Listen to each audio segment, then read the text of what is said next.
முருகாவுக்கு 1008 பேர் இருக்கு. இருந்தாலும் பழனிமலை ஆண்டவனை மட்டும் ஆண்டி பழனி அப்பா அப்படின்னு அழுத்தம் திருத்தமா சொல்றேனே. ஏன் சொல்றேன், எல்லா ஊர்லயுமே பார்த்திருக்கலாம் முருகன் கோயில்ல அவர் என்ன அலங்காரத்துல இருப்பாரு, ராஜ குலத்துல இருப்பாரு. சில நேரம் வந்து பள்ளி தேவியானோட இருப்பாரு. ஒரு இடத்துல வந்து குடும்பத்தோட அம்மா அப்பா அண்ணன் எல்லாரும் சேர்ந்து இருப்பாங்க. இன்னொரு இடத்துல பார்த்தோம்னா அண்ணன் தம்பி 2 பேர் மட்டும் தான் இருப்பாங்க. ஆனா நம்ம முருகன் சிலை ராஜகுலத்துல நம்ம வெளிநாட்டுல கூட இருக்கு, மலேசியாவுல. ஆனா ஒரே ஒரு இடத்துல இருக்கிற இடம் அந்த பழனி மலையில இருக்கிற கோலம் பாத்தீங்கன்னா அழகான கோலம். அந்த கோலத்தை பார்க்கணும்னா நம்ம பழனி மலைக்கு மட்டும்தான் போய் ஆகணும். ஏன்னா அதுதான் அந்த அழகான கோலத்தை, தலையில ஒரு மொட்டை, நெத்தில ஒரு பட்டை, கழுத்துல ஒரு உத்ராட்ச கொட்டை, கையில ஒரு வட்டை, அவ்வளவு அழகான ஒரு உருவம், குழந்தை உருவத்தை பழனி மலையில மட்டும்தான் பார்க்கலாம். அப்பேற்பட்ட அழகான பழனி மலையை ஆண்டவனை நான் வணங்கிட்டேன்.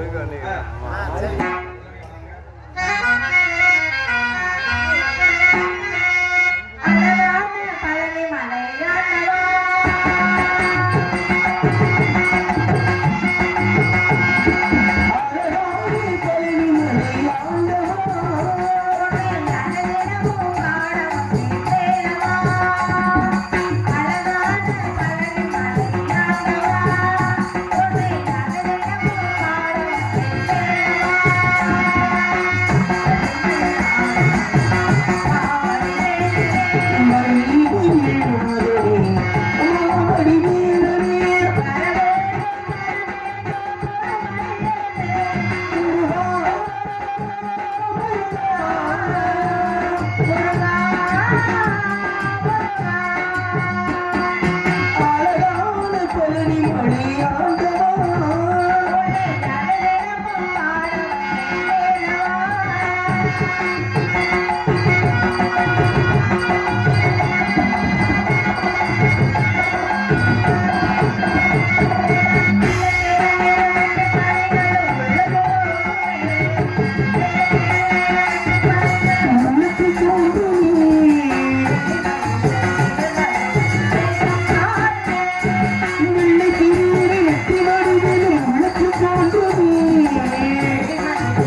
சீக்கிரமா கூப்பிடுறேன்னா நான் வந்து அவர் கல்யாணம் பண்ணிக்கலாம் நினைக்கிறேன். ஆமா, கல்யாணம் பண்ணணும்னா எல்லாத்துக்கும் மாப்பிள்ளைக்கும் பொண்ணுக்கும் 10 பொருத்தம் பார்ப்பாங்க. ஆனா மாப்பிள்ளைக்கும் பொண்ணுக்கும் 10 பொருத்தம் போட்டா என்ன ஆகும்? ஏமா உடனே சண்டை வந்துடும். சண்டை வந்துருமா? யாருக்கு? மாப்பிள்ளைக்கும் பொண்ணுக்கும் கிடையாது, மாமியாருக்கும் மருமகளுக்கும். அப்படியா? ஆமா. ஏன்னா மருமகள் வந்துடும். வந்த உடனே 10 நாள் நல்லா இருப்பாங்க. 11வது நாள் என்ன செய்வாங்க அப்படின்னா, மாமியாருக்குள்ள இத்தனை நாள் நான் தூக்கி வளர்த்தேன் என் மகனை, ஆனா நேத்து வந்து கொத்திட்டு போயிட்டான், என்னதான் தலையணை மாந்தர் போட்டாலும் அப்படின்னு மாமியார் சொல்லும்.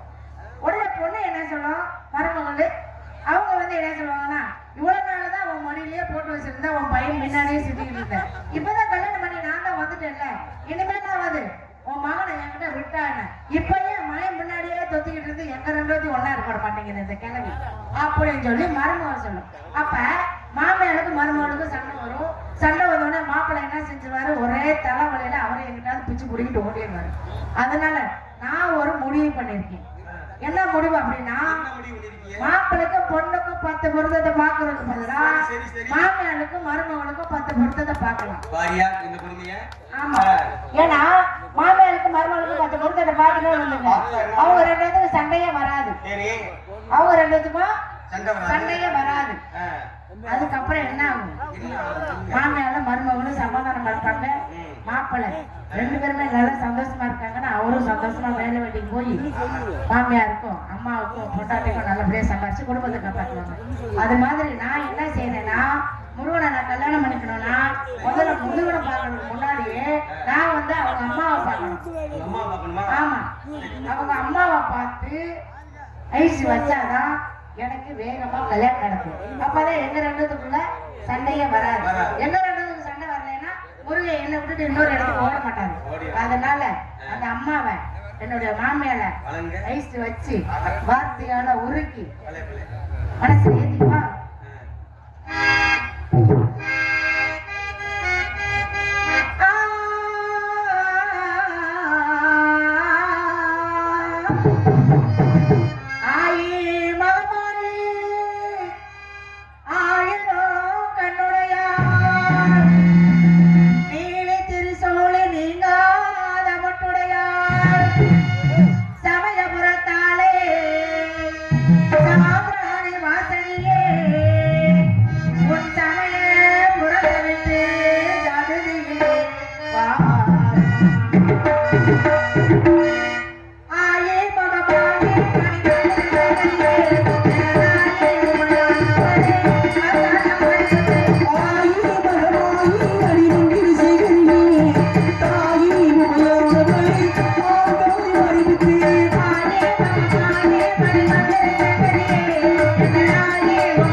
அடி வந்து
கலந்த வணக்கம். இப்படி ஒவ்வொரு பாடலும் முடிஞ்ச உடனே கைதட்டினீங்கன்னா நல்லா இருக்கும். ஏன்னா இந்த அம்மனை பாடினதுக்கும் குழவை போட்டதுக்கும் ஒரு இதை சொல்லிட்டு அதுக்கப்புறமா அடுத்த கைதட்டி பார்ப்போம். அம்மனை மட்டும் ஏன் குழவை போட்டு கும்பிடுறோம் அப்படின்னா, அம்மன் கோயிலுக்கு போனோம்னா குழவை போட்டு தான் சாமி கும்பிடணும். விநாயகர் போனா அவங்க சாமி கும்பிடுறது எப்படின்னா தலையில போட்டு ஊக்கி போட்டு தான் சாமி கும்பிடணும். இப்ப ஒவ்வொரு கோயிலுக்கு போனாலும் ஒவ்வொரு விதமா சாமி கும்பிடணும். அம்மன் கோயிலுக்கு போனா குழவை போட்டு தான் சாமி கும்பிடணும். ஏன்னா அப்புறம் குழவை போட்டு சாமி கும்பிட்டோம் அப்படின்னா ஒரு குழந்தை வடிவத்திலயோ இல்ல ஒரு வயதான முதியோர் வடிவத்திலோ எப்படியாவது அந்த அம்மா இறங்கி நம்மளுடைய குறைய வந்து உடனே தீர்த்து வைப்பா. அப்படின்றதுனால அம்மன் கோயிலுக்கு போனா மட்டும் குழவை போட்டு அவங்கள சாமி கும்பிட்டு வணங்குங்க. கிளப்பை எல்லாம் நன்மைக்கே கிடைக்கும் அப்படின்னு சொல்லிட்டு 5 வயதில் அறியா பருவத்தில் பிஞ்சில பழையனமே கிளியே பெரிய மனமில்லையே தோழி அப்படின்னு பாரதியார் சொன்னது மாதிரி நானும் 5 வயசுல இருந்தே ஒருத்தர் மேல நினைச்சுக்கிட்டு இருக்கேன். என்ன நினைச்சுக்கிட்டு இருக்கேன்? 5 வயசுல எனக்கு வெறும் பக்தி மட்டும் தான் இருந்தது. ஆனா இப்ப எனக்கு 13 வயசு. 13 வயசுல எனக்கு வந்து வளர யாருக்கு 13 வயசு? எனக்கு தான். உங்களுக்கு 13 வயசா? ஆமா. என்னம்மா இப்படி சொல்றீங்க? நான் பொய்யா சொல்றேன்? கதைக்கு 13 வயசு. கதைக்கு 13 வயசு. நிஜமா கேட்டுறாதீங்க. ஆமா. அதனால கதைக்கு 13 வயசு. இந்த கதை வந்து இது வந்து மேடை. இது வந்து நம்ம மேலகுமார் நினைச்சுக்கணும், மூலகுமார் நினைச்சுக்கணும். ஏன்னா இது யூடியூப் எடுத்துருக்காங்களா? அதை வந்து நீங்க வந்து பாத்துக்கலாம்.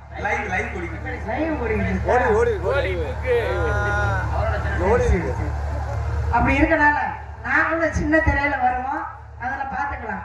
ஆனா இப்ப நீங்க வந்து உங்களால நேராவே வந்து நேருக்கு நேரா பாத்துட்டு இருக்கீங்க. அப்படின்னும் போது இதை வேற மாதிரி நினைச்சுக்கணும். என்னைய வள்ளி மாதிரி நினைச்சுக்கணும், முருகனை மாதிரி நினைச்சுக்கணும், நாரதர் மாதிரி தான் நினைச்சுக்கணும். அப்படி நம்ம மனக்கண்ணத்துல எந்த கண்ணோட்டத்துல நம்ம யார எப்படி பாக்குறோமோ அப்படிதான் நம்ம கண்ணுக்கு அந்த உருவமா தெரியும். அதனால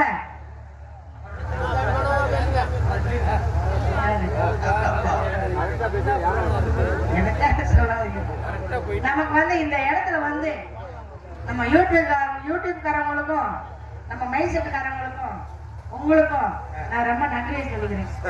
ஏன்னா இந்த இடத்துல முதல்ல நான் வந்திருக்கிறேன். ஆனா இவ்வளவு கூட்டத்தை எங்கேயுமே பார்த்தது இல்லை. அதுக்காக இந்த ஊர் மக்களுக்கு நன்றி அடைந்த வணக்கம். தப்பேதும் தவறியதும் எங்க நாடகத்தில் இருந்தாலும் குத்தக்குறை இருந்தாலும் எந்த அளவுக்கு மன்னிக்கணுமோ அந்த அளவுக்கு உங்கள் குழந்தைகள் போல எங்களை மன்னித்துக் கொண்டு எங்கள் நாடகத்தை கண்டுகளிக்குமாறு நன்றியுடன் தெரிவித்துக் கொள்கிறேன். உங்களுக்கு தான் ஊர் பெருமக்கள் சொல்லிட்டேனே, உங்களுக்கு தான் நன்றி சொன்னேன்.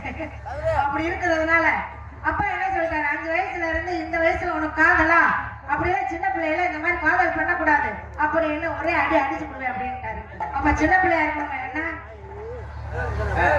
சின்ன பிள்ளையா இருந்தா காதல் பண்ணலாமா, அது தப்பு அப்படின்னு அப்பா சொன்னாரு. இருந்தாலும் நான் சின்ன பிள்ளையா, இப்போ எனக்கு 13 வயசு ஆகுது. அதனால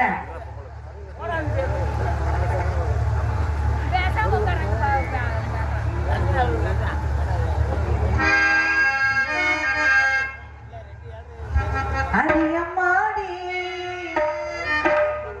சின்ன பொண்ணு ஆசைப்பட்டா அது என்னாச்சு சமுதாச்சு.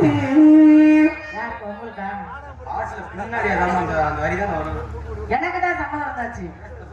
அடி என்னாச்சு வந்தாச்சு.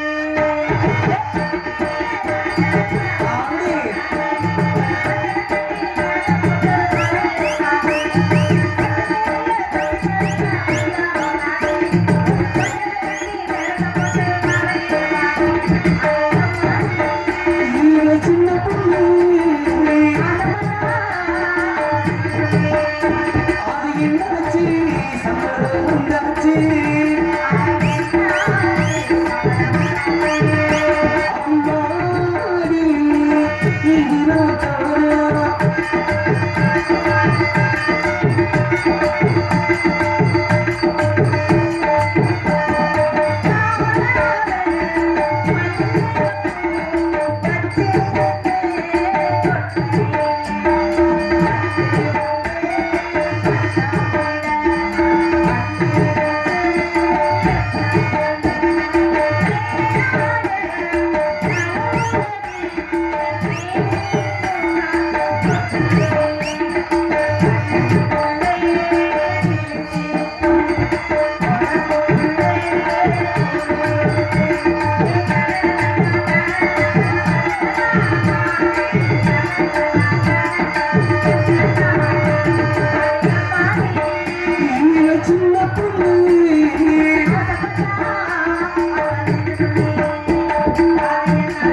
சரவணன்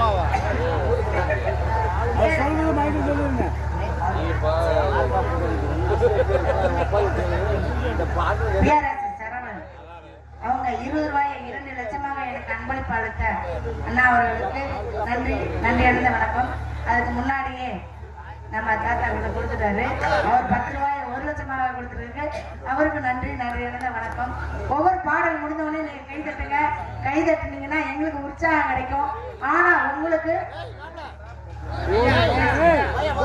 உடம்புல உள்ள நோய் நொடியெல்லாம் போகும். ஏன் சொல்றேன் அப்படின்னா, அந்த காலத்துல சொன்னாங்க உள்ளங்கையில வந்து அழுத்தி அழுத்தி தட்டணும். ஒரு கோயில் திருவிழாவில் முளைப்பாரி போட்டாங்கன்னா கும்மி அடிக்கணும். கும்மி அடிக்கும் போது அந்த அழுத்தி அழுத்தி தட்டும் போது இந்த உள்ளங்கையில போற நரம்புகள் அனைத்தும் உச்சில இருந்து உள்ளங்கால் வரைய போற அனைத்துக்கும் ரத்த ஓட்ட சீரா இருக்குமா. இப்ப வந்து நீங்க வந்து யூடியூப்ல எல்லாம் பார்த்திருப்பீங்க, வெடிகோசுன்னு ஒரு நோய். இந்த காலில எல்லாம் நரம்பெல்லாம் சுத்தி சுத்தி இருக்கும். அது ஏன் அந்த மாதிரி வருது அப்படின்னா, இப்ப ஒரு ஆடை அறுத்தோம்னா அதனுடைய ரத்தம் வெளியே வந்தவொடனே எப்படி உடனே கட்டி சேர்ந்து நிற்கிதோ, அதே மாதிரி நம்ம உடம்புல ஒரு ரத்தம் வந்து தண்ணியா இருந்தாதான் அது சீரா செல்லும். அது வந்து கட்டி சேர்ந்துருச்சுன்னா அங்கங்க அடப்பாயிரும். அங்கங்க அடப்பாயிருச்சுன்னா என்ன ஆகும்?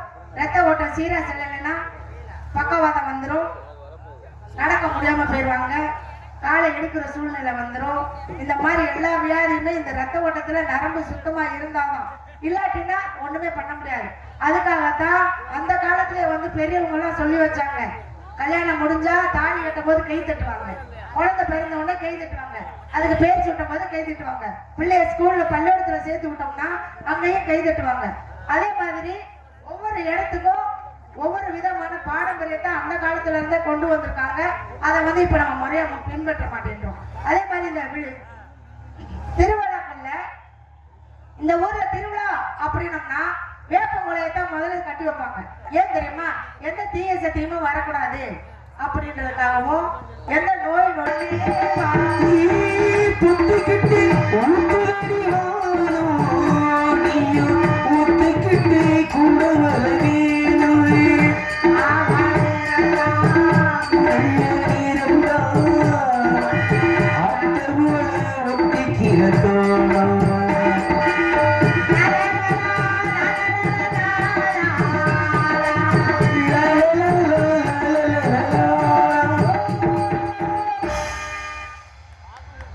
கைதட்டி அதை ஒத்த உள்ளத்துக்கு நன்றி, 2 3 4 எல்லாத்துக்கும் நன்றி இழந்த வணக்கம். அப்படின்னும் போது முருகா நீ எங்க இருக்கிறாய் அப்படின்னு நான் கேட்டேன். அவர் எப்படி இருப்பாரு? எல்லாரும் பார்த்துக்கோங்க, பெண்கள் எல்லாம் போனவொடனே முருகன் கோயிலை பார்த்தவொடனே குழந்தை அவர் அழகா இருப்பாரு. எனக்கு ஒரு குழந்தை வேணும், உன்ன மாதிரி அழகா வேணும் அப்படின்னு சொல்லி சாமி கும்பிடுவாங்க. ஆனா நான் வந்து முருகனையே வேணும் அப்படின்னு நினைச்சுக்கிட்டு இருக்கேன். அவரையே கல்யாணம் பண்ணணும்னு நினைச்சுக்கிட்டு இருக்கேன். நினைத்த உடனே வந்துருவாரா?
பாராட்டி மற்றும் அன்பான சங்கர் அவர்கள் மற்றும் உங்கள் முன்பு வள்ளி எடுத்துக் கொண்டிருக்கும் அன்பு அவர்களுக்கு ரூபாய் 20 அளித்து மற்றும் பெரும் நன்றி நன்றி வணக்கம் வணக்கம்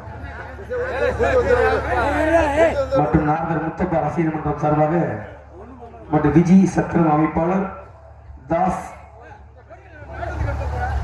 மூலம்பட்டி அன்பர்கள் வள்ளி அடி கொண்டிருக்கும் மற்றவர்களுக்கு ரூபாய் 50 அளித்து மற்றும் அன்பனார் கோத்தூர் மாரியப்பன் அவர்கள் மற்றும் வள்ளியவர்களுக்கு ரூபாய் அன்பளிப்பித்து பெறும் நன்றி நன்றி வணக்கம் வணக்கம் நீங்க நன்றி முப்பது சொல்லுங்க அன்பளிப்பு கொடுக்குறீங்க பாட்டு பாடிட்டு இருக்காங்க இல்லையா பாடி முடிச்ச பிறகு கொண்டு வந்து கொடுங்க இடையில வந்து நீட்டிட்டு நின்றீங்கன்னா அந்த பாடுறதோட இதெல்லாம் மறந்து போயிடும் அது கூட சென்ஸ் தெரியாதானே பாடிட்டு இருக்கும்போது இடையில கொண்டு வந்து கொடுத்தீங்கன்னா பாடுறதே மறந்து போயிடும் முடிஞ்ச பிறகு வந்து கொடுங்க இல்லைன்னா யாருக்கே பக்கத்துல இருக்க எனக்கு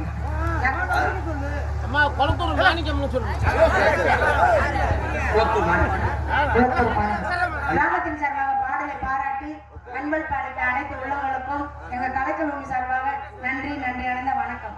இருந்தாலும் முருகன் வந்து எப்படி இருப்பாரு? அழகா இருப்பாரா? சிகப்பா இருப்பாரா? கருப்பா இருப்பாரா? எப்படி இருப்பாருன்னு எனக்கு தெரியாது, நான் பார்த்ததே இல்லை, இன்னைக்குதான் பார்க்க போறேன். ஆனா அவருக்கு அழகா கூட ஒருத்தமா நான் இருப்பேனா? ஆனா எங்க இருக்காரு அப்படின்னு எனக்கு தெரியல. அதனால அவரை தேடணும். எப்படி தேடலாம்? முருகன் மச்சான் மச்சான் உங்களை பார்த்து மச்சான் இல்ல, தமிழ்நாட்டு பண்பாடு படி கல்யாணம் முடிச்சுட்டாங்கன்னா, கல்யாணம் முடிக்க போறவங்களா இருந்தா, முறையா இருந்தா அவங்கள மச்சான் தான் கூப்பிடணும், கட்டிக்க முறையா இருந்தா. அதனால நான் வந்து கிராமத்து பொண்ணு, அதனால நான் வந்து முருகன் மச்சானை தான் கூப்பிட போறேன். அவர் எங்க இருக்காரு?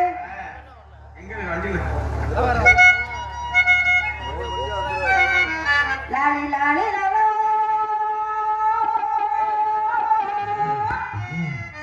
லாலி லாலி லாலோ லாலி லாலி லாலோ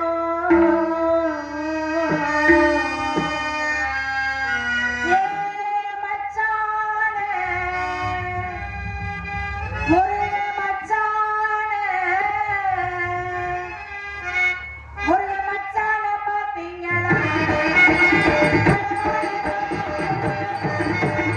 மச்சானை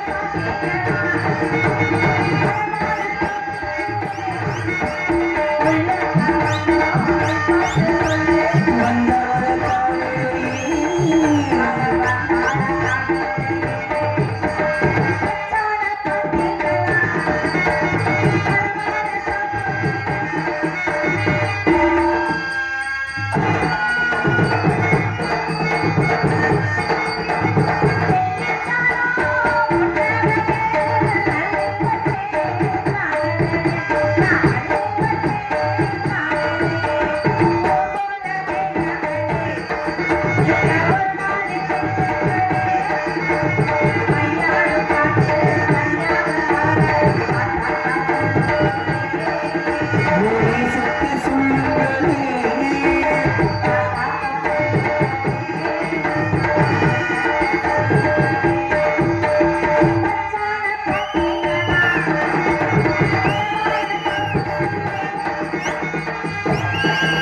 பாடிட்டீங்க.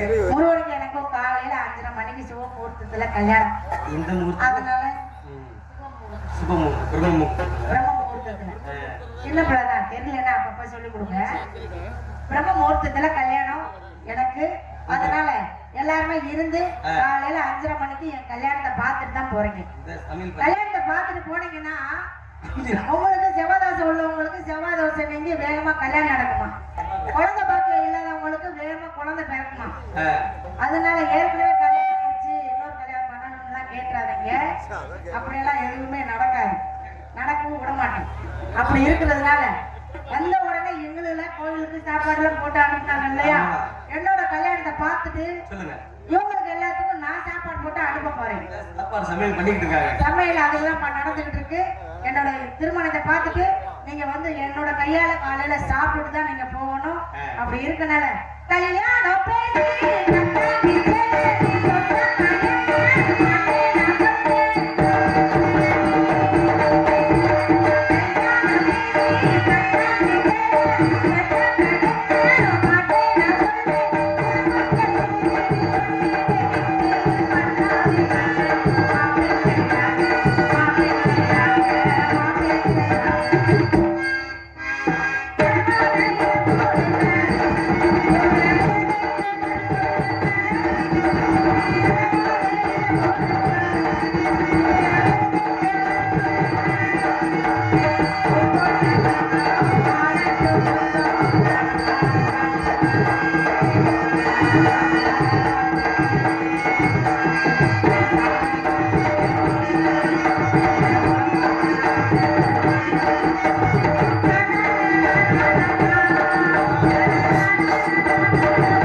இந்த வந்திருக்க அம்மா வள்ளி அம்மா வந்து கண்டிப்பா பரதநாட்டியம் ஆடுவாங்க. அது கண்டிப்பா உட்காந்து மக்கள் ரசிச்சு பாருங்க.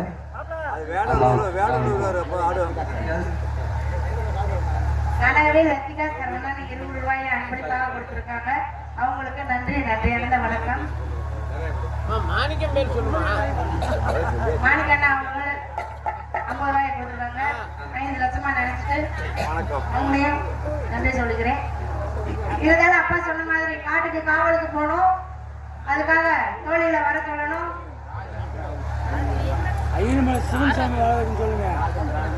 ராஜமுத்ரா டிராவல் அவர்கள் வந்து 50 ரூபாய் 5 லட்சமா கொடுத்துருக்காங்க. நன்றி வணக்கம். அதனால அப்பா சொன்ன மாதிரி காவலுக்கு போகணும், என்னோட தோழியில வர சொல்லணும். நீங்க சொன்ன மாதிரி நல்லவனத்துக்கு காவலுக்கு வருவோம். காவலுக்கு வந்ததுக்கு அப்புறம் எங்க ஆட்டம் பாட்டம் கொண்டாட்டம் கூத்து கும்மாளம் எல்லாமே அந்த இடத்துல பார்க்கலாம். உங்களுக்கு பிடிச்ச மாதிரி ஆடுவாங்க. அப்புறம் என்ன சொன்னீங்க?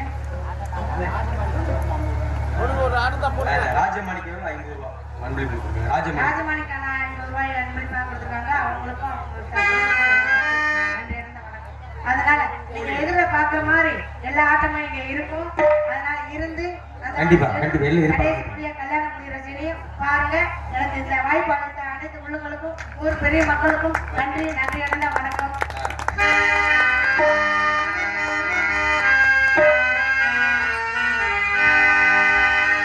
பாட்டிக்கு பாட்டிடுத்து நான் பாடுவது கேட்டாயோ, நீ போய் கூறி சொல்ல மாட்டாயோ. பாட்டிக்கு பாட்டிடுத்து நான் பாடுவது கேட்டாயோ, நீ போய் கூறி சொல்ல மாட்டாயோ.